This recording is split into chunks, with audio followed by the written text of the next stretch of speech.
संस्कृतीत गोमातेला अनन्यसाधारण महत्व आहे। गोमाता आणि शेतकरी यांचं अतूट बंधन आहे। गोमाता ही कामधेनू असून तिचं दूध हे आरोग्यदायी असून गोमूत्र आणि शेणाचा वापर शेतीतील उत्पादन वाढीसाठी आवश्यक असतं।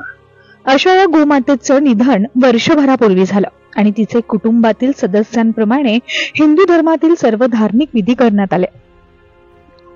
पुणे जिल्ह्यातील भोर तालुक्यातील बाजारवाडी येथील प्रगतशील शेतकरी धनंजय रघुनाथ पोळ यांच्या घरातील गायीचा म्हणजेच खिलार जातीची राधा या गायीचा वर्ष श्राद्ध करण्यात आलं। राधा गायीनं घराचं नंदनवन केलं होतं। पोळ यांनी गायीची कृतज्ञता व्यक्त करत आयुष्यभराची साथ देणाऱ्या गायीचा शेवट गोड केलाय। वासरू ते 10 वर्षाच्या सहवासात राधा गाई ही पोळ कुटुंबियांची सदस्य बनली। घरातील लहान थोरांची आवडती असणारी राधा हिचा मृत्यू झाला। तिचा घरातील एक सदस्य गेल्याच्या भावनेतून तिचा 10वा 13वा आणि आता प्रथम वर्ष श्राद्ध देखील करण्यात आलं। गायीचे आणि शेतकऱ्याचं अतूट नातं असतं। शेतकरी आपल्या गायींना जीवापाड जपतात, प्रेम करतात, घरातील सदस्यांप्रमाणे काळजी घेतात। शेतकरी हा आपल्या गायीच्या भरोशावर प्रपंचाचा गाडा हाकतो, पण त्या गायीचा मृत्यू होतो तेव्हा त्याच्या डोळ्यातून पाणी आल्याशिवाय राहत नाही। राधा या लाडक्या गायीचा माणसांप्रमाणे वर्षश्राद्ध विधी केला। 10 वर्ष मुलीप्रमाणे सांभाळलेल्या राधा गायीचा मृत्यू झाला होता।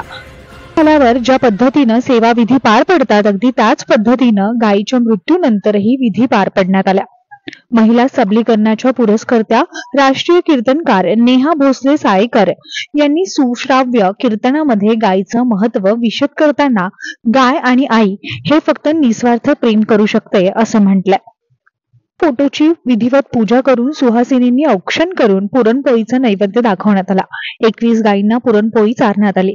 तसेच खिलार जातीची गायी त्यांच्याकडे आहे अशा 21 शेतकऱ्यांना हरिपात्राची पुस्तकं देऊन टॉवेल, टोपी, श्रीफळ देऊन सन्मान करण्यात आला।